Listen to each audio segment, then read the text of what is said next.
Hey, comeback champions. My name is Almitra Tankersly, and this gal talks credit.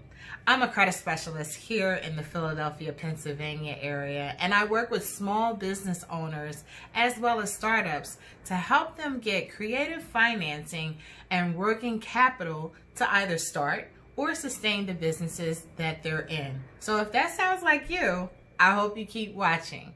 All right, so let's talk about the elephant in the room. That elephant is the 3-digit credit score. Now, most people, when I even get the word credit out, they're like, ugh, my credit, without even getting a chance to complete a sentence about it. Most people, no one watching this video, of course, have already that preconceived connotation of what that credit is and what it makes them do and feel, right? But the most important thing you need to understand is just like the credit scores can go low, they definitely can increase and really provide you wonderful funding opportunities if you should know the strategy as well as a really decent game plan on how to do that as a business owner. Now, I know a lot of people say business owner, but if we are going to be fair about that topic and subject, let's look at what a business is. A business is a real person. A person. Who would have thunk it, right? Because so many people say, I own a business. I'm a business owner. But the reality of it all is that if you look that up right now, you'll see that a business is a real person. It's an entity. And if it's a real person and a real entity, and you look at what people like are against in regards to slavery and stuff like that, you really can't own a person. So you really shouldn't say you're a business owner or you own a business.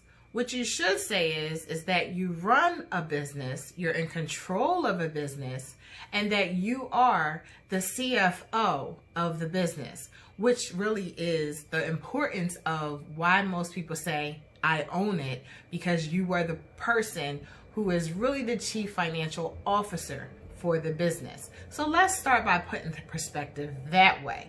So it doesn't matter what you do, what industry or career path you're in right now. I think it's tons of us in the room that has a different idea, spectrum, all kinds of things that are of use or help to someone who's in this room. But the main thing is we all use money. We all need money to keep the business going, or if you're a brand newbie, you need cash to get it started. So that thing called the credit score is the real littlest number, but creates such a huge impact on whether or not we can get those financing, that capital, that investment. Like, it's a whole ton of things that it can really either keep it going or stop it completely. And if anyone was paying attention, I want to say COVID-19 has definitely helped us understand how or who we really are in any season.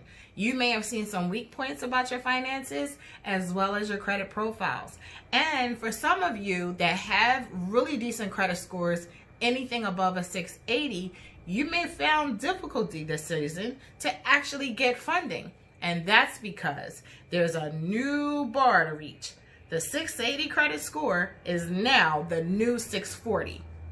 And I don't see it getting any better. So if you are a person that is at the 680 and lower, guys, please use this as a PSA, a public service announcement, that you got to do something about the improvement or the actual strengthening of your personal profiles if you haven't done so already. Now, I'm not talking about credit repair, and I'm sure not talking about buying authorized users and trade lines, because that's the normal conversation that goes on. But if you can understand that you should actually use that EIN number in its respectful way, because your business is a person and the EIN number is attached to the business, and the business has debt or needs to go into debt for something to create its success in the whole entire world, then you gotta understand that debt follows EIN. And if you can understand that concept of debt following the EIN number of the business, then you'll understand that your personal stuff, your personal credit, and your 3-digit score really should no longer have anything to do with what the business is doing. Now I get it, because I hear someone saying, but Almitra, you don't know what I need to do right now. And I only have access to equity in a property or in my personal home. I only have an opportunity to pull some funds out of a 401k or a Roth account right now. Or maybe you have the opportunity to do a personal signature loan, or loans with an S, plural, right? But the main thing I need you to understand is, if you think about a fortress, let's think about back in the day, where they were building fortresses and castles. If you notice, the same situation, the same characteristic traits about that fortress, about those castles, is that they had strong points and strongholds for the enemy not to be able to creep in so easily to destroy and take down the fortress. And if you can understand that concept of why they built thick walls, high walls, you'll kind of understand why it's so important for you to establish the boundaries around your personal stuff and your personal credit. And if you understand that, and understand that business should not touch the personal, think of the business as the enemy. Even though you say, I'm the business owner, think of the business as being the enemy that is attacking or wants to attack your personal fortress. Now, I don't know. I think a lot of us, being a business owner, as I called myself back then, I felt like, well, anything goes. I know that I can do this. This is an amazing opportunity. And I have some funds. I got credit. I got great credit. I can do some things. And I gave myself that promise I was going to pay myself back. But then the foreclosure market happened and my life was turned upside down. And everything that myself and my spouse did, we touched our personal stuff and we brought that horrible pain to our front door. And I will say this, that setback not only happened once, but it happened again and again and again. And I was that credit specialist at the time that had, it's like the bad teeth, the dentist with bad teeth, but they fixed everyone else's stuff and everybody's teeth looks great. Well, just understand that this credit specialist that started out 22 years ago hit a terrible season in my life where not only was that setback so crucial, where we lost money, we lost property and lost our minds and even our relationship. It was so grueling to figure things out because everything was cloudy, everything was misty, and nothing made sense. And you're angry and you're mad because of all the losses. But the main thing I want to say is that comeback, whenever it happened, because it happened gradually, it didn't just happen overnight. And I need people to understand that sometimes comebacks don't always happen overnight. But that comeback it cost me something. It cost me the things that I lost. It cost me the relationship. It cost me all the things that were happening internally, creating bad health. It cost me something. So those setbacks were numerous. But the main thing I knew was that I still had my mind to figure it out. And the figuring out part was when I finally understood that my personal stuff, my personal credit should have never been used in the way that it was to support the business. And once I understood that, I went in. I was all gung-ho to find out as much as I could, to take almost every class that was existent. It didn't matter what the dollar cost was, which was super expensive at most times. I've worked under some of the best people in the credit industry, like John Alzheimer's. You know, another person I can't mention, he's my current mentor today, but a lot of the stuff that he showed me, I was like, my gosh, you're talking about over 20-something years that I've learned this industry, and I'm learning like a kindergartner. And the main thing I need you guys to understand is it took my setbacks to more so help you guys not make the mistakes that I have done, not lose the tons of money that I did, not lose the health and the actual mental health. Because I think some of us sit up at night, some of us don't even go to sleep at night thinking about the stuff that needs to be done and how much responsibility is actually on our back. So I will say this. Once you understand the concept of how to build your business credit using the EIN number so that the debt can follow the EIN number and not your social security number, you're going to realize that life looks different. It's the very thing that we teach here at Credit Fitness, and I'm amazed about how many people we were able to save during this COVID-19 season on strategies that I never even understood to believe were real based on this concept. And I'll leave you with this. The United States of America is a corporation. And as I said, a corporation or a business is a real person.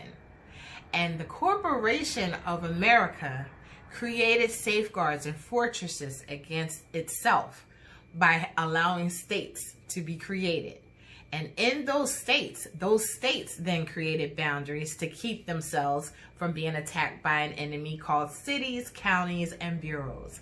And so if you think about that, if we use the example of Detroit, a city that long ago was bankrupt once business was booming and then it stopped. That city was basically a write-off, and they got rid of it and they bankrupted and probably did a Chapter 9. Okay?